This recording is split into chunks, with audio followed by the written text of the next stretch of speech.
everyone. This is Steve Weintraub with Collider, and I'm here in the Sundance studio with Stephen Dorff. I just want a huge shout out to Saratoga Spring Water for being our sponsor. It costs a lot of money to be at Sundance, and I really appreciate them. Thank you, Saratoga. 100%.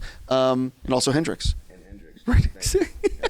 So, listen, man, I have a ton of questions for you. We're going to talk about Divinity in a second, but you're one of the few that has been working for a long time as an actor. And it's really hard. But when I was looking at the always accurate IMDb, I noticed that when you were a kid, you did an episode of Diff'rent Strokes. Oh, yeah. And I have to know, do you remember even being on that? Yeah, well, it was weird. Like, when I was a kid and I was in school, this agent, I started doing commercials, auditioning. And then I started going to school. Getting auditions for all these TV shows that I grew up watching, like Diff'rent Strokes, Gary Coleman. I was like, what? So I auditioned for it, got it, and then I'm on the set, but he's not in it because Gary Coleman was sick at that time, dealing with something. So the redheaded kid was the star of it, the kid. And so I was a Cub Scout in that. I love that. I like that I was able to work with, I got to work with Michael J. Fox, do an episode of Family Ties when I was young, Married with Children, Roseanne.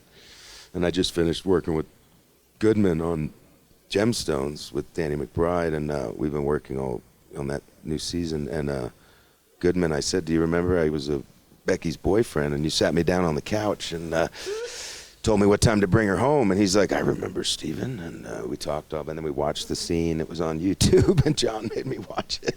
It's so funny. Yeah, I liked all those early things, because, I was an LA kid. I grew up in the Valley, and kind of ended up on all these very surreal upbringing, because I ended up on the sets of all these fake families that I grew up watching, when I'd be sick from school, or my favorite TV shows. I never got on the Love Boat, though. That was one I would have loved to have been on. You might have been a little young. Maybe. Yeah, I'm going to throw that out. Yeah. When did you actually feel like, as an actor, because obviously if you grew up in LA, you're living at home, family, but when did you feel like you could be an actor and pay your rent? And you know what I mean?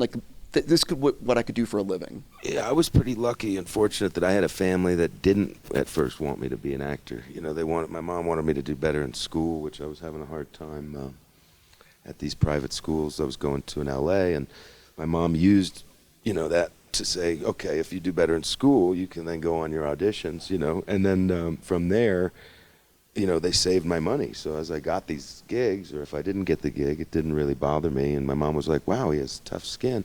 But a lot of the kids I was going up against, their families were very involved, and you better get this job, or and it was intense. It was a bit unhealthy, I thought, as a kid to have that pressure. It's already kind of nerve-wracking to go in and read for a bunch of strangers, So for me, I was very lucky that all I had to do was do good in school, and then they got me to my auditions, and my mom and dad saved my money. So I guess when I was 16, I bought my first car. My mom didn't have to buy it for me. I bought a BMW and thought I was, hot shit, but, I made that money, and that was cool. So I've been making money a long time. Yeah, it's been cool.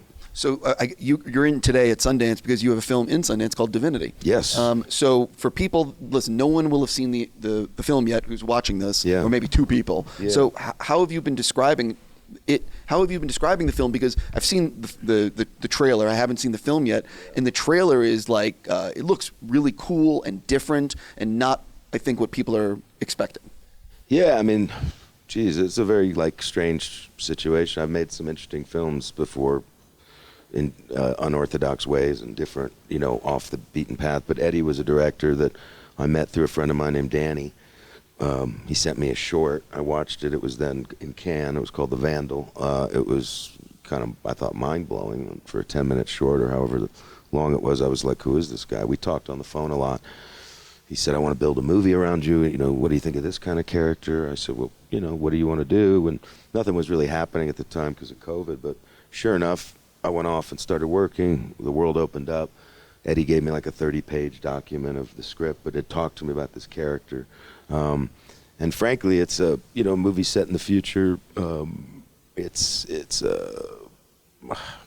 made like Citizen Kane in a very dark, very special stock reversal, black and white, 16 mil, same film stock that Pi was made on, Darren Aronofsky's film, and it was very hard, and there's prosthetics. And to me, the film in tone is kind of like, it always felt like a home invasion movie set in the future, in a glass house in the middle of Joshua Tree with nobody around, is the main premise of the film. And it's a very restrained, torturous performance of, without having necessarily big monologues.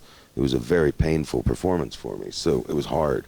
And I liked that, and I liked the belief in Eddie, and now we're here in the official selection, and I think he's about to make some noise. I think the film, from what I've seen, is really different and really strong. You know, I guess sci-fi meets noir meets, you know, a mental breakdown through a IV that's going into me, and ultimately I change into a creature. So the movie's like a, you know, Clockwork Orange meets Elephant Man to me.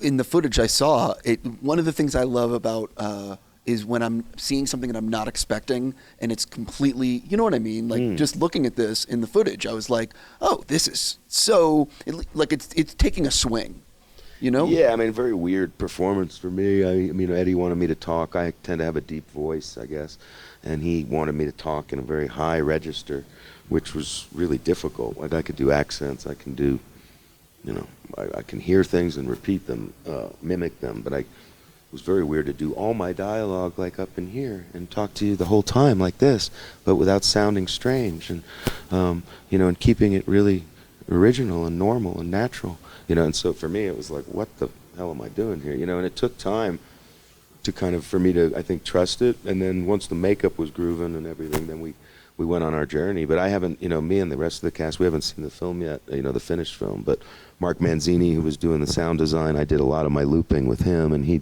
did Dune and all these big films. And Eddie's really brought together an incredible group of technicians to work on a very daring experimental film. So you've done... I like that.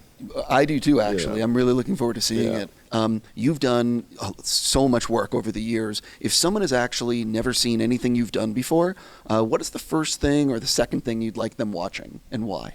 I don't know, maybe start at the beginning. I love The Power of One, my first kind of big entry into film, I thought. I mean, obviously I did The Gate before, so people like Tarantino and all those guys, and Eddie even, and Mike Marino, the best makeup man, and all my friends that are, you know, horror buffs will say, The Gate was your first movie, and I'll be like, I know, but I was 16, I was 17.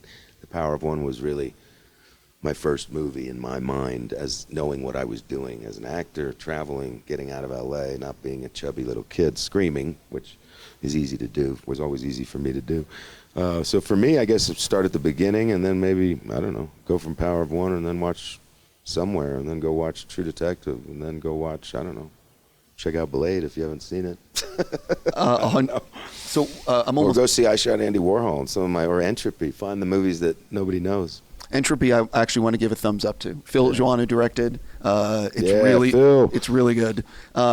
So I believe you just worked with Tony Kaye. I did. I've worked with Tony before. Right. You know, another interesting man, an artist, I think, and unique person. Yeah, I did a film for my friend. I supported my friend Vito Schnabel, who's a big art dealer, and I know his dad, who's obviously Julian and a great filmmaker and painter. And I worked with Vito on this film that he had been writing and working on for a while, and Tony ended up directing it, and Vito's in it.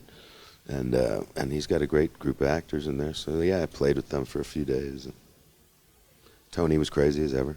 I was going to say, yeah. I don't want to go, you know what I mean? He's a sweetheart, though. Listen, I'm really looking forward to it, but a sincere congratulations for Divinity and Thank you, man. Being part of Sundance.